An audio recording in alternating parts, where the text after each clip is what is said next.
nagpaplado ka ba ng Bohol trip pero medyo nag-aalala sa budget?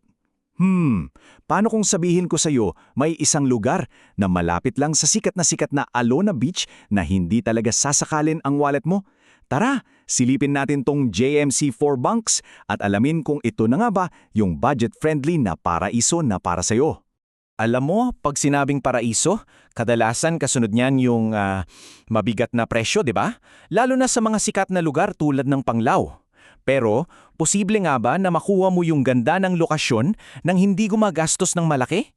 Yan mismo yung tanong na susubukan nating sagutin ngayon. Okay, so ano ba talaga yung promise ng JMC for Bunks?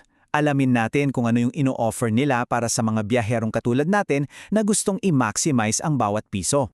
Well, simple lang naman ang pangako nila.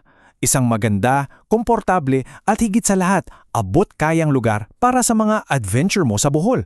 Kasi hindi mo naman kailangan ng super mamahaling hotel para lang ma-enjoy yung ganda ng paraiso, di ba? Siyempre, isa sa pinaka-importante, kung hindi man ang pinaka-importante sa lahat pag nagta-travel tayo, yan ay ang location.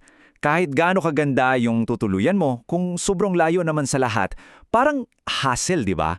Kaya yan ang una nating titingnan. At dito talaga nag-shine yung JMC4. Kasi parang nakukuha mo yung best of both worlds. Sabi nga ng isang guest, peaceful and away from the crowds daw yung lugar. So perfect to kung gusto mong mag-relax. Pero hindi ibig sabihin na liblig ka. Kasi sa totoo lang, isang maikling lakad ka lang, nandun ka na sa main road at sa napakasayang Alona Beach. So yun yung balanse. May katahimikan ka, pero andyan pa rin yung access sa lahat. Okay, so location, check na yan. Kumusta naman sa loob? Yun naman ang silipin natin ngayon. Yung mismong kwarto at kung ano pa yung mga kasama nitong amenities. Kasi hindi lang ito basta-basta isang tulugan. Makikita mo talaga sa mga maliliit na detalye na inisip nila kung ano talaga yung kailangan ng isang modernong biyahero. Ito yung mga small things that count, di ba? Sabi nga sa review ni Mark, bawat kama raw may sarili ng ilaw at saksakan.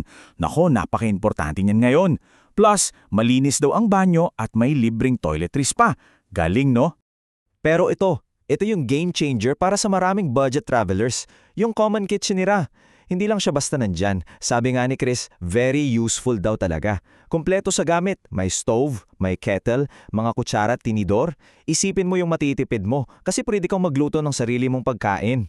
So, maganda ang location, kompleto ang gamit, pero ang ultimate test, di ba? Yung experience mismo ng mga nagstay na doon. Kaya pakinggan natin kung ano ang masasabi ng mga taong personal na nakaranas tumuloy dito.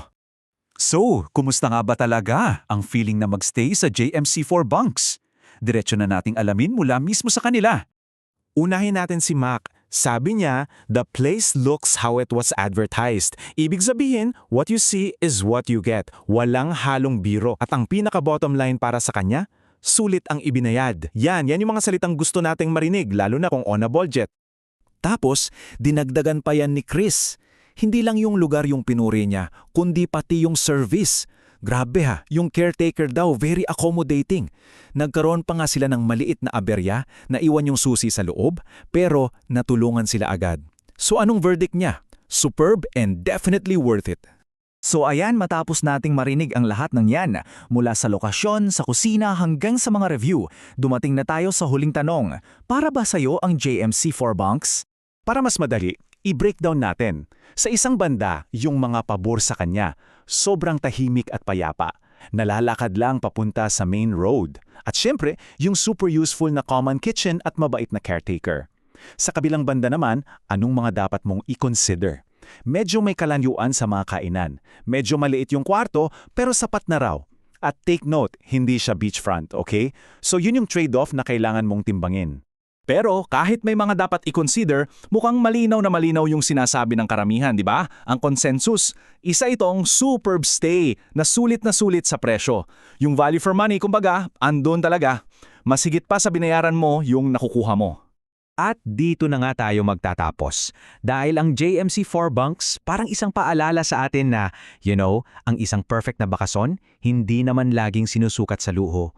Minsan, mas mahalaga yung experience, yung pagiging practical, at yung mga totoong alaala na nabubuo mo. So, iwan ko sa iyo tong tanong. Para sa'yo, ano ba ang mas matimbang? Yung karangyaan o yung karanasan? Kasi kung yung pangalawa ang sagot mo, baka ito na yung hinahanap mong lugar sa Bohol.